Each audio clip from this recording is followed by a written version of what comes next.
Alhamdulillah kita sampai di segmentasi tanya jawab, walaupun waktu kita sangat singkat, insya Allah ini akan menjawab pertanyaan-pertanyaan yang tentu saja hampir serupa, yang akan semakin memberikan penegasan kepada kita betapa pentingnya kita meningkatkan level dalam menikmati ibadah. Ada satu contoh kasus yang akan dijawab oleh Kiai Ade. Nah. Assalamualaikum Kiai. Waalaikumsalam warahmatullahi wabarakatuh. Saya seorang ibu-ibu ini punya anak kecil, ketika saya sholat, anak ini mengganggu saya, bahkan ketika saya sholat, ruku, sujud dan seterusnya menarik mukena saya. Nah, pertanyaannya lantas kualitas sholat saya seperti apa? Iya. Silakan. Ini pertanyaan yang realistis dalam kehidupan sehari-hari, wabil khusus ibu-ibu. Tentu contoh yang terbaik dalam sholat itu adalah Rasulullah Shallallahu Alaihi Wasallam. Dan beberapa riwayat yang sampai kepada kita itu ternyata Rasulullah Shallallahu Alaihi Wasallam pernah sholat sambil menggendong cucunya. Ya, dalam hadis, karena Rasulullah Shallallahu Alaihi Wasallam yusolli wa huwa hamilu Umamah binti Zainab. Umamah binti Zainab. Adalah Rasulullah Shallallahu Alaihi Wasallam sholat sambil menggendong cucunya Umamah binti Zainab. Umamah ini anak perempuan, ya, putri dari Zainab binti Muhammad SAW, putri Kanjeng Nabi sendiri. Jadi cucu beliau. Wahua ya ummun nas fil masjid. Padahal beliau sedang jadi imam di masjid. Nah, bagaimana pelaksanaannya beliau sholat sambil menggendong cucunya? Ya, idza qoma hamalaha wa idza raka'a wa sajada wada'aha. Ketika beliau berdiri, beliau memangkunya. Ketika beliau ruku dan sujud, diletakkannya. Nah, hadis ini menjadi dalil bahwa selama gerakan-gerakan itu tidak merusak ya rukun sholat secara keseluruhan, maka tidak ada masalah ketika kita sholat sambil menggendong anak atau cucu. Apalagi sekedar ditarik mukena. Nah, kalau sampai terbuka kelihatan rambutnya, terbuka kauratnya, tinggal langsung ditutup saja. Insya Allah sholatnya tetap sah dan tetap sempurna. Tidak perlu mengulangi lagi Kiai. Tidak perlu diulangi. Wallahu a'lam shawab. Baik, terima kasih Kiai. Berikutnya Ustadz Fikri. Pertanyaan menarik. Kenikmatan ibadah ini sesungguhnya diperoleh karena pembiasaan atau karena Allah sendiri memberikan hadiah untuk menikmati ibadah itu sendiri? Boleh jadi hal pertama pembiasaan. Pembiasaan kemudian jadi kebiasaan. Makanya Nabi mengajarkan kepada kita, didiklah anakmu dengan ajaran-ajaran agama. Mulai sedini mungkin. Ketika umur 9 tahun mereka sudah meninggalkan kewajibannya, maka Nabi boleh mengatakan pakai pukul lah. Pukul dalam artian yang mendidik, bukan nyakitin. Pukul tuh mukul yang tidak menyakiti. Tapi itu menandakan ketegasan sebagai orang tua. Karenanya memang boleh jadi harus dibiasakan karena akan menimbulkan kebiasaan. Itu bisa dilakukan pertama dari lingkungan keluarga, bapak dan ibunya yang membentuk kebiasaan itu. Kalau dia sudah biasa, tumbuh dia jadi dewasa, udah kebiasaan, habit. Nah, yang kedua, pertama soal keluarga, bapak dan ibunya yang membentuk kebiasaan itu. Yang kedua, bapak dan ibu harus mengetahui kalau kebiasaannya sudah terbentuk, maka tinggal mengarahkan supaya kebiasaan itu akan terus ada selama-lamanya. Bagaimana caranya? Masukkan anak salah satunya di pondok pesantren, supaya ilmunya yang dia dapat nanti akan menunjang kebiasaan yang sudah dia miliki sejak di rumah. Dan nyekolahin anak di pesantren, nimba ilmu anak di pesantren, itu bukan niatnya, bukan buat bikin pinter anak, tapi biar anak lebih sinkron antara ibadah yang dia sudah dapat dari lingkungan keluarga dengan ilmu yang dia dapat dari pesantren. Yang kedua, Bu, hei, nyekolahin anak di pesantren belaga budeg loh. Nih buat ibu-ibu saya kasih tahu, nyekolahin anak ke pesantren jangan khawatir masa depannya, Allah yang jamin. Kenapa? Ilmu ibadahnya dia dapat. Nggak usah khawatir nyekolahin anak di pesantren, masa depannya. Coba lihat, saya belum pernah sampai sekarang dengar ada santri yang hidupnya keblangsak. Ada apa enggak? Enggak, saya santri nih. Dari dulu sampai sekarang, sampai tutup mata, saya tetap seorang santri. Kiai Haji Ade ini santri beliau.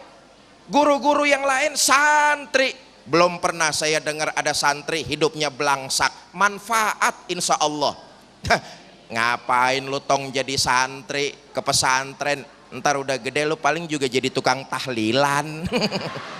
Salah punya pemikiran kayak begitu mah. Sebab yang terpenting adalah ilmunya yang dia dapat dengan kebiasaannya di rumah dibentuk dari ibu dan bapak, ini akan matching. Kalau sudah matching, insya Allah anak kayak begini akan mengangkat derajat dan martabat kedua orang tuanya. Wallahu a'lam. Masya Allah. Baik, kembali ke Kiai Ade. Ini ada contoh kasus Rasulullah, bagaimanakah menjelaskan sebuah hadis ketika Rasulullah sholat kakinya sampai bengkak. Kemudian ada juga ketika sahabatnya ikut makmum di belakangnya, dipikir setelah Al-Baqarah selesai, Rasulullah melanjutkan lagi. Nah, ini kan tingkat menikmati ibadah itu sendiri dalam level yang sangat tinggi. Lantas bagaimana dengan kita-kita ini, Kiai? Bagaimana menjelaskan ini, Kiai? Iya, ini luar biasa ya. Ada satu ayat, a'udzubillahi minasyaitonirrajim, wasta'inu bis-sabri was-shalah wa innaha lakabiratun illa 'alal khashiin, ya. Mintalah tolong kepada Allah bis-sabri, dengan kokoh, tegar, tangguh, tabah hati, tahan uji, was-shalah, dan salat. Wa innaha, dan hal itu mudah diucapkan, tidak gampang dilaksanakan, mudah diceramahkan, tidak mudah dipraktekkan, lakabiratun, ya, cukup berat.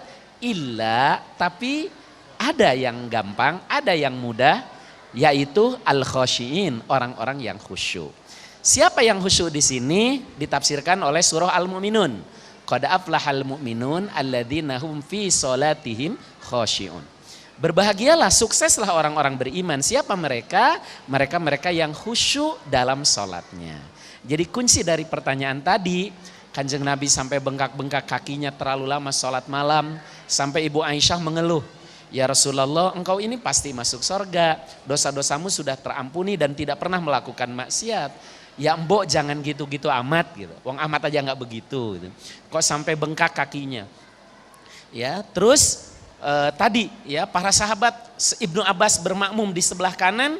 Begitu selesai Al-Baqarah, kirain mau selesai, ternyata nyambung Ali Imran, nyambung An-Nisa sampai Al-Maidah. Bayangkan satu rakaat Al-Baqarah 286 ayat, tambah Ali Imran 200 ayat, tambah An-Nisa 176 ayat, dan luar biasa.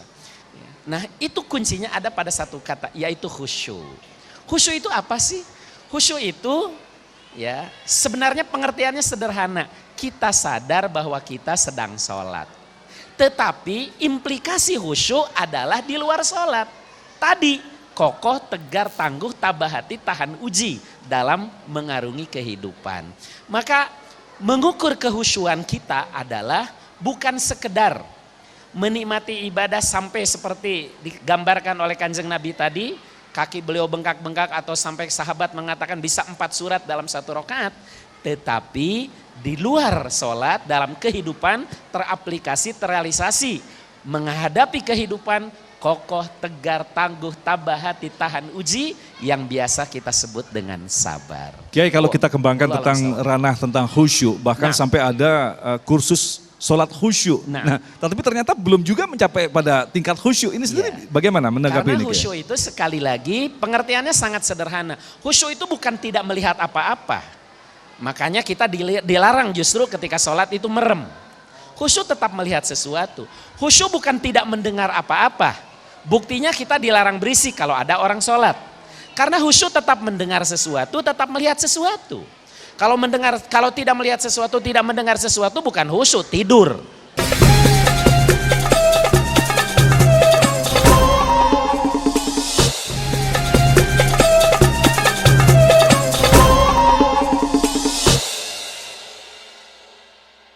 Alhamdulillahi rabbil alamin, hamdan naimin, hamdan syakirin, hamdan yuwafi ni'amahu wa yukafi'u mazidah.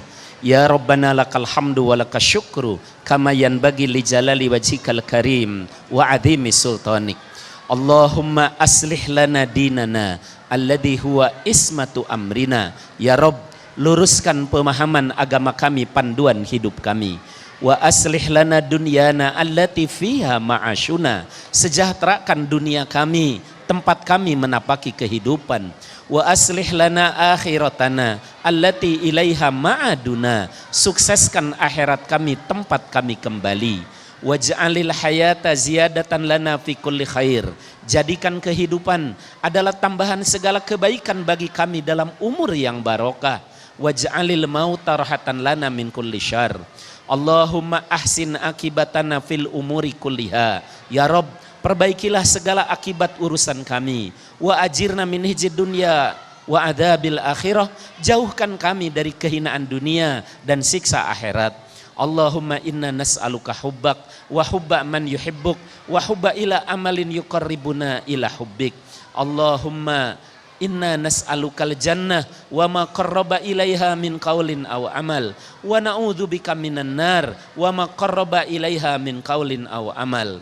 Ya Rabb, kami memohon surgamu dan semua yang mendekatkannya, baik perkataan maupun perbuatan. Dan kami berlindung dari nerakamu dan semua yang mendekatkannya, baik perkataan maupun perbuatan. Allahumma la tada' lana dzanban illa ghafartah.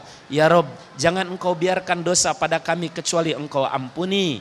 Wala hamman illa farajtah, wala dainan illa qadaitah, wala hajatan min hawaijid dunya wal akhirah illa qadaitah ya arhamar rahimin. Tiadalah hajat duniawi dan ukhrawi yang itu baik bagi kami dan engkau ridhoi kecuali engkau kabulkan ya arhamar rahimin.